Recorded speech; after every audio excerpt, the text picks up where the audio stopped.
ময়মনসিংহের পাটগুদাম ব্রিজ মোড়ে তীব্র যানজট।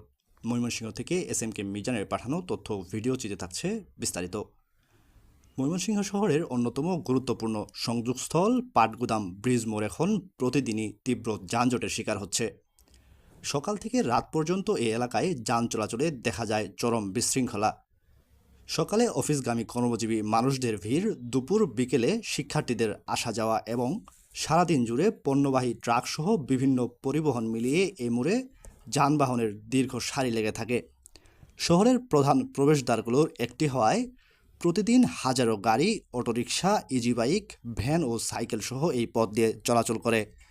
তবে সংকীর্ণ সড়ক, অপরিকল্পিত গাড়ি পার্কিং, রিকশা, ইজি বাইকের বিশৃঙ্খল চলাচল ও ট্রাফিক ব্যবস্থার দুর্বলতার কারণে যানজট দিন দিন আরও ভয়াবহ আকার ধারণ করছে।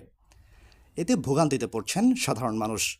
নগরবাসীর দাবি দ্রুত কার্যকর ট্রাফিক ব্যবস্থাপনা, অবৈধ পার্কিং বন্ধ এবং বিকল্প রাস্তার ব্যবস্থা। অন্যথায় পাটগুদাম ব্রিজ মোড়ের যানজট আরও ভয়াবহ আকার ধারণ করবে।